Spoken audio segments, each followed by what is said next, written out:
Hello everyone. चलो बच्चा, हम लोग सॉल्यूशन देखना स्टार्ट करते हैं असाइनमेंट नंबर 13 का। ठीक है, असाइनमेंट नंबर 13। तो इसका जो बेसिक वाला पोर्शन है उसका ही हम लोग सॉल्यूशन देखेंगे। ठीक है, चलिए तो देखिए सबसे पहला सम है। तो देखिए बच्चा, अब हम लोग क्योंकि बहुत सम्स अभी तक के असाइनमेंट में कर चुके हैं, ठीक है ना, तो अब जो होगा ना मैक्सिमम क्वेश्चंस में हम हिंट ही देंगे। ठीक है, अभी आपको खुद से ही सॉल्व करना है। अब आपको सब सम का आइडिया लग गया, जो भी सम थोड़ा अच्छा होगा उसको हम करवाएंगे लेकिन। ठीक है, चलिए तो देखिए क्या बोल रहा है। तानिया नीड्स रुपीज़ इतना after 36 month. Okay, how much money did she invest per month in a recurring deposit scheme to get a required amount when the rate of interest is this? अब बताइए यहाँ पे क्या बोल रहा है। यहाँ पे देखिए अच्छे से बोल रहा है कि उसको टोटल कितना मनी चाहिए। तो 16509 इतना रुपीज़ उसको चाहिए। मतलब एंड द एंड उसको इतना मिलना चाहिए, मतलब मैच्योरिटी वैल्यू उसको इतना मिलना चाहिए। बोलिए मिलना चाहिए ना। एन का वैल्यू कितना है, 36 है, कोई दिक्कत नहीं है। How much money she should invest per month, तो मान लेते हैं कि उसको कितना इन्वेस्ट करना है, एक्स रुपीज़ इन्वेस्ट करना है। ठीक है, पर month to get the required amount when the rate of interest, rate भी आपको कितना दिया हुआ है 9.5% पर एनम। सही है, बताइए। तो अब आप क्या बोलेंगे कि सर सब तो दिया हुआ ही है, मैच्योरिटी वैल्यू के फॉर्मूला में आप पुट कर दीजिए। तो maturity value is equals to P into N plus I. I क्या होता है, पी इंटू एन प्लस 1। इसको ऐसे लिख देते हैं, n into N plus 1 by 2 into 12 into r by 100। Directly put कर देंगे, सब चीज़ पता है। ठीक है, आपको यहाँ पे सब चीज़ पता है। देखिए एम वी का वैल्यू पता है। पी का वैल्यू के पी की जगह आपको x रखना है, n की जगह पे क्या रखना है 36, n हो जाएगा ये सब चीज़ पुट हो जाएगा। ठीक है, और r की जगह 9.5 रखना है। तो सब पता है आपको, यहाँ से p का वैल्यू पता चल जाएगा। ठीक है, आपका आंसर निकल जाएगा। ठीक है, चलिए नेक्स्ट देखते हैं। थोड़ा पेन को हम लोग, हाँ नेक्स्ट क्या बचा। अच्छा देखिए, ये ऐसा क्वेश्चन पिछले ही क्लास में करवाए थे ना, जहाँ पे आपको क्या पता है कि y इज इक्वल्स टू क्या दिया हुआ है 6pq by p plus q दिया हुआ है। तो आपको हम बताए थे दो पार्ट में इसको करने, दो पार्ट में कैसे डिसाइड करते हैं, इन दोनों को देख के डिसाइड करेंगे। ठीक है, तो यहाँ क्या है, y प्लस 3p को ऐड किया गया है, 3p को सब्ट्रैक्ट किया गया, तो 3p को नीचे लेके आना है। तो y by 3p is equals to 2q by p plus q, एक बार ऐसे लिखेंगे। और यहाँ पर क्या है 3q है, 3q है मतलब y by 3q is equals to 2p by p plus q। अरे बच्चा समझ में आ गया ना। अब दोनों पे अलग अलग आप क्या लगा देंगे, कॉम्पोनेंटो डिविडेंडो। तो y plus 3p by y minus 3p equals to क्या हो जाएगा 2q plus p plus q by 2q plus p, sorry minus होगा नीचे में, 2q minus p minus q, ऐसा दिखेगा। यहाँ पे क्या होगा y plus 3q by y minus 3q equals to क्या हो जाएगा 2p plus p plus q by 2p minus p minus q। सही है, numerator plus denominator by numerator minus denominator किए हैं। सही है। अब आप क्या बोलोगे कि सर यहाँ पे ये दो अलग अलग इक्वेशंस हैं, ये दो अलग अलग इक्वेशन है, ये एक इक्वेशन है, ये एक इक्वेशन है। हम 1 प्लस 2 कर देंगे, 1 प्लस 2 करेंगे। देखिए LHS हमको पूरा का पूरा जैसा है वो मिल जाएगा, और ये दोनों पोर्शन को हम लोग सॉल्व कर लेंगे, ये दोनों पोर्शन को सॉल्व कर लेंगे। आंसर बच्चा 2 ही आना चाहिए। ठीक है, खुद से सॉल्व करके देखिएगा। ठीक है, चलिए आगे बढ़ते हैं फिर से। Okay, now the third question. अच्छा बच्चा, फिर से ये भी हम नहीं बताने वाले हैं। ठीक है ना, देखिए ध्यान से, अच्छे से हम हिंट दे रहे हैं। क्या बोल, देखिए fx आपका ये है, fx दिया हुआ है, बोल रहा है 2x प्लस 1 इसका फैक्टर है, और leaves reminder 12 when divided by what x plus 2। मतलब बात यहाँ पर ये है कि अगर 2x प्लस 1 से डिवाइड किया, मतलब कि f की जगह अगर -1/2 रखेंगे तो हमको क्या मिलना चाहिए 0। x की जगह हम अगर -1/2 रखेंगे तो 0 मिलना चाहिए। दूसरा क्या बोल रहा है, x प्लस 2 से अगर डिवाइड कर रहे हैं, मतलब f ऑफ -2 अगर रखेंगे तो रिमाइंडर कितना आ रहा है 12, तो इक्वल्स टू 12 आना चाहिए। ये दो इक्वेशन बनेगा, इक्वेशन 1 इक्वेशन 2। दोनों इक्वेशन को हम क्या कर लेंगे, सॉल्व कर लेंगे। बोलो सही है। अरे मिल जाएगा ना, f ऑफ -1/2 पुट करके दिखाए क्या, देखो ऐसा कुछ होगा, 2x क्यूब है तो -1/2 का होल क्यूब, ठीक है, प्लस a इंटू -1/2 का whole square plus b into -1/2 फिर -6 इक्वल्स टू 0। समझ में आ रहा है? तो यहाँ से ए और बी में एक रिलेशन मिल जाएगा। दो वेरिएबल है, दो इक्वेशन चाहिए, तो पहला इक्वेशन आपको ये मिल गया, दूसरा इक्वेशन -2 पुट कर दीजिएगा, दूसरा इक्वेशन मिलेगा। फिर आप क्या करेंगे, solve 1 and 2। After that you have to solve equation number 1 and equation number 2। I hope कोई प्रॉब्लम नहीं है। आगे बढ़ते हैं, इसको मिटा दे रहे हैं, ठीक है। आप लोग पॉज कर लीजिएगा अगर आपको देखना है कुछ तो, ठीक है। अच्छा बच्चे, ये क्वेश्चन रिपीट हो गया, 2 बार हो गया है, ठीक है ना। ये पिछले असाइनमेंट का ही क्वेश्चन है, ठीक है। आपको याद होगा इसको हम कैसे किए थे। इसको हम क्या लिख दिए थे, इसको लिख दिए थे 1/sin, इसको लिख दिए थे 1/cos, ठीक है। और फिर ऊपर में क्या गया था, sin थीटा cos थीटा -1 का होल स्क्वायर कॉमन आ गया था दोनों में। आप इसको देखिएगा, पिछले वीडियो का ये सम, ये इंपॉर्टेंट है, ठीक है ना। इस बार आने का चांस है, मतलब देखो एग्जैक्ट तो कोई कुछ नहीं बोल सकता है क्या आएगा, लेकिन इस टाइप का सम आने का चांस है। आप इसको देख लीजिएगा, इसको कर लीजिएगा, ठीक है। देखिए बच्चे, यहाँ पे नेक्स्ट सम जो है, ठीक है, एक बार हम थोड़ा इसको रीचेक करने लगे थे बच्चे। यहाँ पे थोड़ा गलती है, ठीक है, सम में। ये क्या है ना कि ये वाला एंगल दिया हुआ है 140, ये वाला एंगल थोड़ा बड़ा कर ले रहे हैं, 1 मिनट देखिए अच्छे से इसको, ठीक है, दिख रहा है। अच्छा एक बार हम काम करते हैं, इसको थोड़ा सा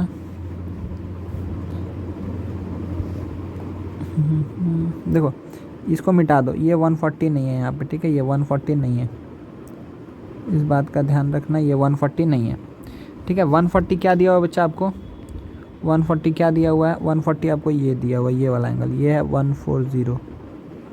उड़ी बाबा हो गया, 1 मिनट, ठीक है। तो ये कितना दिया हुआ है, 140 डिग्री। यार इतना बोल्ड क्यों चल रहा है, ये कितना हो गया, 140 डिग्री, ठीक है। क्योंकि आपको दिख रहा था ये, क्योंकि ये क्वाड्रिलेटरल का प्रॉपर्टी ही नहीं फॉलो कर रहा था। अगर यहाँ 140 होता तो ये 360 से ऊपर चला जाता, ठीक है ना। ओहो, 360 से ऊपर चला जाता, इसके लिए ही फिर हम उसको हटा दिए। अच्छा ये बताइए अब आप क्या बोलेंगे, अगर ये 140 दिया हुआ है, एक बार आप थोड़ा क्वेश्चन चेंज कर लीजिएगा, डायग्राम ऐसा है, ठीक है ना। एंगल आपको यही वाला निकालना है, एंगल आपको यही फाइंड आउट करना है। अब आप बोलिए खुद से ही कि सर यहाँ पे क्या दिया हुआ है कि ये तो 90 है, यहाँ पर भी ये क्या है 90 है, 90 90 180 होगा, ये 80 है, तो इसका मतलब क्या होगा, ये 100 होगा, 100 होगा ना, ठीक है। अब ये 100 और 140 है, 100 और 140 है, तो ये 360 से अगर सब्ट्रैक्ट कर ले तो ये एंगल कितना आ जाएगा, 360 से अगर हम इसको सब्ट्रैक्ट कर दे बच्चा तो कितना बचेगा, ये कितना आ गया 240, तो 120 डिग्री। अब अगर ये 120 डिग्री है तो फिर ये वाला एंगल कितना हो जाएगा, ये कितना हो जाएगा बच्चा 60 डिग्री, ठीक है। तो सेंटर वाला एंगल डबल होता है, ठीक है ना। तो 60 डिग्री आ जाएगा, किसका वैल्यू, ZXY, ठीक है, या फिर हाँ YXZ या ZXY, ठीक है ना। एक बार बच्चा हम पहले क्वेश्चन पढ़ लिए थे, फिर हमको थोड़ा दिक्कत लगा, इसलिए फिर हम इसको एक बार रीचेक किए तो यही गड़बड़ था। तो यहाँ पे 140 होगा, ध्यान दे दीजिएगा, यहाँ पे 140 होगा, और फिर उसके बाद से जब आप निकालेंगे रेस्ट आंसर को तो आपका कितना आ जाएगा, 60 डिग्री एक्स का वैल्यू आ जाएगा। चलिए नेक्स्ट देखते हैं। राइट एंगल ट्रायंगल चाहे हाइपोटेन्यूज के अलॉन्ग रोटेट कर रहे हैं, ध्यान दीजिए।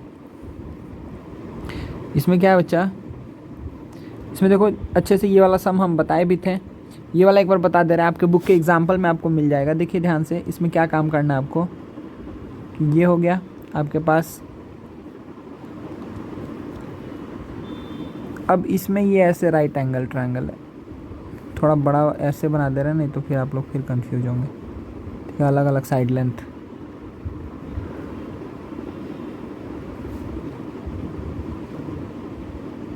ठीक है, कुछ इस टाइप का है, ठीक है बच्चा, ठीक है ना, कोई दिक्कत नहीं। चलो तो देखो ये डबल्ड कोन, मतलब कि जब आप हाइपोटेन्यूज के अलॉन्ग इसको रोटेट करेंगे तो ऐसा ही कोन फॉर्म हो जाएगा, ठीक है। मतलब यहाँ से अगर आप इसको ऐसे रोटेट करेंगे, ऐसे रोटेट करेंगे, ठीक है, तो ये जो ओरिजिनल, सपोज करो ये वाला पॉइंट रोटेट हो रहा है, तो ये पहले ऐसे जाएगा, ऐसे जाएगा, फिर ऐसे जाएगा, ऐसे जाएगा, ठीक है ना। तो ये डबल्ड कोन फॉर्म होता है। डबल्ड कोन का मतलब क्या हुआ कि ये एक ऐसा कोन इधर हो गया, और फिर ये इसी का ही एक ऐसा कोन फॉर्म हो गया, ठीक है, ठीक है ना। डबल्ड कोन फॉर्म होता है, सही बच्चा। चलो तो इसमें क्या बोल रहा है, साइड कितना है 15 20 है, तो देखो इसका मतलब क्या हुआ कि ये 15 है, ये 15 है, तो ये भी 15 होगा, ये 20 है तो ये भी 25 होगा, 20 होगा। अच्छा आपको ये दिख रहा है बच्चा यहाँ पे कि सर अगर यहाँ पे तो 90 डिग्री है, राइट एंगल ट्रायंगल को रिवॉल्व कर रहे थे, तो 90 है, तो ये वाला लेंथ कितना हो जाएगा। अच्छा नाम दे दे क्या इसको, ये वाला यहाँ से लेकर के यहाँ तक, ठीक है, यहाँ से लेकर के यहाँ तक, ये जो लेंथ है, ये लेंथ कितना हो जाएगा, यहाँ से यहाँ लेकर के यहाँ तक का बात कर रहे हैं, ये कितना हो जाएगा बच्चा 25 हो जाएगा, ठीक है, यहाँ से लेकर के यहाँ तक इसका लेंथ कितना हो जाएगा 25 सेंटीमीटर हो जाएगा। बोलो सही है, ओके। चलिए बहुत बढ़िया। अब आगे क्या बोल रहा है कि find the volume and surface area of the doubled cone formed. देखिए वॉल्यूम और सरफेस एरिया निकालना है, तो दोनों इस पूरे का वॉल्यूम क्या होगा, ये जो डबल्ड कोन फॉर्म हुआ है इसका वॉल्यूम क्या होगा, तो आप क्या बोलेंगे, जो छोटा वाला कोन है उसका वॉल्यूम प्लस इसका वॉल्यूम। तो वॉल्यूम के लिए हमको क्या चाहिए, पाई आर स्क्वायर एच चाहिए, तो आर और एच अननोन है अभी भी हमारे पास, ठीक है। तो देखिए यहाँ पे क्या होगा कि जब आप इसको ड्रॉ करेंगे, ध्यान दीजिएगा अच्छे से, कि जब आप इसको ड्रॉ करेंगे यहाँ से लेकर के यहाँ तक, सही बच्चा, जब आप इसको ड्रॉ करेंगे तो आपको क्या पता है, यह हम लोग इसमें भी पढ़े थे सर्कल्स में भी, कि अगर दो सर्कल है इंटरसेक्ट किया, ठीक है ना, ये काइट वाला प्रॉपर्टीज, देखो एक्चुअली में काइट बन गया, ठीक है ना, ये काइट है, आप ऐसे भी समझ सकते हैं, काइट ही डायरेक्टली समझा दे रहे हैं, आपको दिख रहा है ना काइट बन गया है। तो ये जो लाइन है, नाम लिख देना ही बढ़िया रहता है, ए बी सी डी, उसको ये ओ है, तो जो बी डी है ना बच्चा, बी डी क्या करेगा, बाइसेक्ट करेगा ए सी को, तो ये अगर रेडियस है तो ये भी रेडियस है, ठीक है, दोनों ही क्या है, रेडियस रेडियस है, वेरी गुड। इसके बारे में लेकिन हमको आइडिया नहीं है, तो इसको हम कुछ भी ले लेंगे, क्या ज़रूरत पड़ेगा, नहीं ज़रूरत नहीं पड़ेगा, ध्यान दो। अच्छा बच्चा इतना ही तक बस समझो कि ये इसको बाइसेक्ट किया, आर आर हो गया। अब देखो कि कैसे करने वाला है, हमको ध्यान देना, अच्छे से ध्यान देना। अब तुम क्या बोलेगा कि सर इसको हम एरिया से बताए थे, एरिया से बहुत आसानी से कर सकते हैं, तो तुम क्या बोलेगा कि देखो इसका एरिया क्या होगा, मतलब ए बी डी का एरिया क्या होगा, तो आप बोलोगे हाफ इनटू बेस, मतलब बी डी का तो वैल्यू 25 आया था ना बच्चा, 25 इनटू आर, ये क्या होगा, इस हाफ का एरिया होगा, ये वाले का एरिया होगा ना, ठीक है, कोई दिक्कत नहीं। इस वाले हाफ का मतलब ये वाले हाफ का एरिया निकाला अभी तक, ठीक है, ऊपर वाला जो हाफ है। अब नेक्स्ट क्या है, नेक्स्ट हमको एरिया किसका निकालना है, इस वाले हाफ का निकालना है, इस वाले हाफ का, ठीक है। तो इस वाले हाफ का एरिया कैसे निकालेंगे बच्चा, इस वाले हाफ का एरिया कैसे निकालेंगे, तो इसी को इंटू 2 कर दो, इसी को इंटू 2 कर दो, ये जो एरिया आया है, अब यही एरिया को हम और दूसरे टर्म में भी लिख सकते हैं, ठीक है। वो दूसरा टर्म क्या होगा, तो तुम बोलेगा सर यहाँ पर तो ये 90 है ना, यहाँ पर ये 90 है, ओ नो, यहाँ पर ये क्या है 90 है, ये क्या है 90 डिग्री है, ये 90 डिग्री है, ये भी 90 डिग्री है। तो इसको तो हम ऐसे भी लिख सकते हैं ना कि हाफ इंटू 15 इंटू 20, इससे हमको अपर हाफ वाले ट्रायंगल का एरिया मिल जाएगा, इसको भी इंटू 2 कर देंगे, सही है। तो यहाँ से आर का वैल्यू देखो क्या आएगा, 2 2 कटेगा, हाफ हाफ कटेगा, आर का वैल्यू क्या आएगा 15 इंटू 20/25 आएगा, ठीक है। तो 5 5 जा 25, 5 3 जा 15, 5 से गया 4 टाइम्स में, आर का वैल्यू आ गया 12 सेंटीमीटर। आप इसको सिमिलैरिटी से भी कर सकते हैं, ठीक है। आपको हम सबको एक बार बोल दे रहे हैं, जो कॉम्बिनेशन ऑफ सॉलिड है ना, जो कॉम्बिनेशन ऑफ सॉलिड है, कॉम्बिनेशन ऑफ सॉलिड का एग्जाम्पल में जाके देखना, एग्जाम्पल में जा करके देखना, तुमको ये सब मिल जाएगा एम एल अग्रवाल बुक में, ठीक है ना, एम एल अग्रवाल बुक में ये देखना आपको मिल जाएगा बच्चा, सही है ना। चलो आगे बढ़ते हैं। देखिए जैसे रेडियस आपको पता चल गया, अब आप सब चीज़ निकाल सकते हैं। ध्यान दीजिए, एक बार हम इसी के ऊपर ओवर राइट कर रहे हैं, ध्यान दो कि अगर तुमको यहाँ पे रेडियस पता चल गया, ये रेडियस कितना पता चला, रेडियस पता चला हमको सर 12 सेंटीमीटर, रेडियस कितना पता चला 12 सेंटीमीटर है, ठीक है, ये वाला रेडियस कितना है 12 सेंटीमीटर है। अच्छा अब अगर ये रेडियस 12 है, इसका मतलब ये भी रेडियस 12 है। अब तुम निकाल सकता है ना, देखो अच्छे से अगर ध्यान दोगे तो तुमको यहाँ पे दिखेगा कि ये क्या लिया हुआ है, देखो इस ट्रायंगल को, देखो इस ट्रायंगल को, ये तो 15 है, ये कितना है 12 आ गया, तो ये लेंथ निकल जाएगा ना, ये कितना हो जाएगा, तो तुम बोलेगा 225 minus 144 which is equals to 81, which is equals to 81, मतलब ये 9 होगा। तो तुमको ये बात पता चल गया कि अच्छा सर यहाँ से यहाँ तक 9 है, टोटल 25 था, मतलब ये क्या है 16 है। अब आप देखिए, अब हम इसी के हेल्प से आपको पूरा का पूरा चीज़ दिखा रहे हैं, ये चीज़ लिख लिया ना, एक बार हम इसको मिटाते हैं, ठीक है, इसको एक बार हम मिटा रहे हैं, ध्यान दीजिए, इसको नीचे जो हम अभी किए इसको हम मिटाने वाले हैं, ठीक है ना, इसको हम मिटा दे रहे हैं, हम पूरा मिटा दे रहे हैं, ठीक है। इसको नीचे कर लेते हैं थोड़ा देर के लिए, ठीक है, ध्यान दो, इसमें हम क्या करने वाले हैं बच्चा, ध्यान दो। अब आप देखिए अच्छे से, देखिए इसको, देखिए पूरे को, ये है, इसके साथ ये है और ये है, तो आप क्या बोलोगे कि सर ये कौन हो गया मेरा एक, और ये कौन हो गया मेरा एक, तो ये तो है 12 आया था ना, हाँ 12 12 15 15 9 और 16, तो इसका हमको सब चीज़ पता है, ये हाइट हो गया, ये रेडियस हो गया, स्लैंट हाइट हो गया, इसका भी हाइट, रेडियस, स्लैंट हाइट। अब इसके बाद का काम आपका है, हम इसको छोड़ दे रहे हैं यहीं पे, ठीक है। इसके बाद का काम आपका है, इसको हम छोड़ दे रहे हैं यहीं पे, ठीक है। तो आप देखिए, आपको बस हम फार्मूला बोल रहे हैं कि जो डबल कोन फॉर्म हुआ है, वॉल्यूम तो आप कर लेंगे 1/3 of pi R1 square H plus 1/3 of pi R2 square H, H1 H2 भी होगा दोनों में, ठीक है। वन मतलब देखिए हम लिख ही दे रहे हैं, नहीं तो फिर आप लोग बोलेंगे, कंफ्यूज हो जाएंगे यहाँ पर। पहले का क्या हो जाएगा, तो 1/3 of pi R1 square H1 plus 1/3 of pi R2 square H2, क्योंकि R और H सबका अलग अलग है। Oh no no no no no no, radius दोनों का सेम है, सॉरी, यहाँ पर रेडियस होगा pi R square, 1/3 of pi R square common ले लीजिएगा H1 प्लस H2, ये आपका हो जाएगा आंसर वॉल्यूम का। अच्छा, ये वॉल्यूम का अगर होगा तो स्लैंट हाइट का क्या होगा, तो पाई R L1 plus pi R L2, ठीक है। ये हो जाएगा टोटल सरफेस एरिया, ठीक है। मिटा दे रहे हैं, आप लोग नहीं मिटेंगे क्या?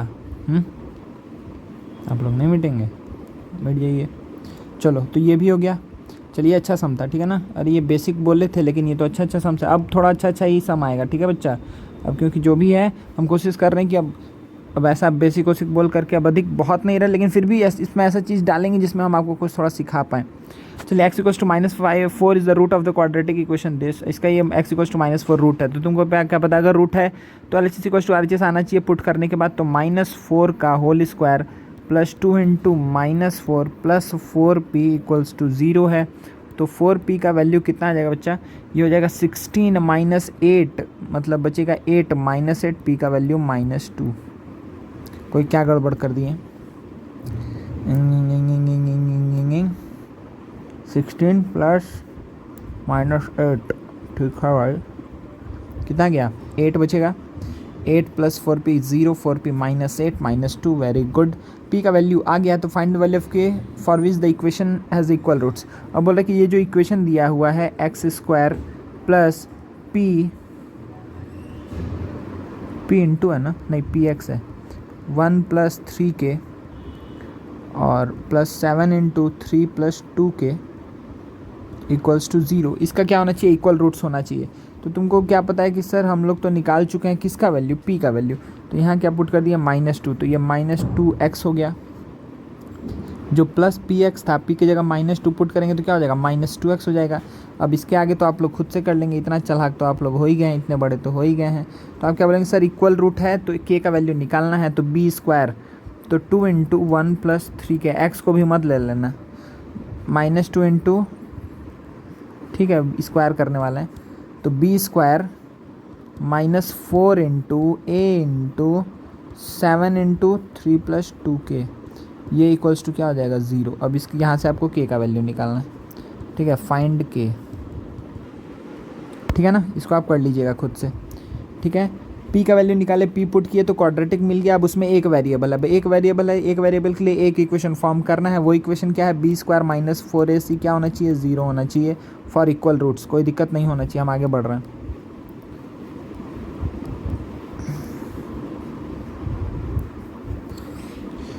टिंग टिंग टिंग टिंग टिंग, वो तुम लोग ऐसे नहीं जाएगा, तुम लोग प्रेम से ही जाएगा, एक बार में नहीं जाएगा। चलो बहुत बढ़िया। अच्छा बच्चे, ये तो बहुत कॉमन सम है, सबको याद है ना, अच्छे से याद नहीं, समझा हुआ ही होना चाहिए, बहुत अधिक इम्पॉर्टेंट सम है, ठीक है। ये क्या है, tan theta plus sec theta -1 है, और नीचे क्या है, tan theta minus sec theta +1 है। हम क्या बोले थे इस टाइप के सम के लिए, 1 को चेंज करते हैं, तो tan theta plus sec theta, हम t और s लिखते जाते हैं, ठीक है। tan theta plus sec theta है -1 को हम क्या लिखेंगे, sec square theta minus tan square theta लिखेंगे, बाई tan माइनस सेक +1, ठीक है। तो ये क्या है, tan theta plus sec theta minus tan theta plus sec theta, और मतलब s को आगे लिख दे, नहीं तो फिर आप लोग कन्फ्यूज होंगे, sec theta plus tan theta और sec theta minus tan theta by t minus s +1, ठीक है। अब यहाँ पे क्या आएगा, देखो ऊपर में दोनों जगह t + s कॉमन है, tan theta plus sec theta common ले लिया, बचेगा 1 minus sec plus tan by tan minus sec +1, ठीक है। तो आपको दिखेगा यहाँ पे अच्छे से कि सर ये दोनों कैंसिल आउट हो गया। तो क्या बचा, tan theta plus sec theta. इसको आप क्या लिख दोगे, sine theta by cos theta plus 1 by cos theta. फिर आप यहाँ पे क्या कॉमन एलसीएम ले लोगे, कॉस थीटा, तो यहाँ क्या हो जाएगा, साइन थीटा प्लस 1। बोलो सही है, ये हो जाएगा आपका प्रूव्ड आंसर।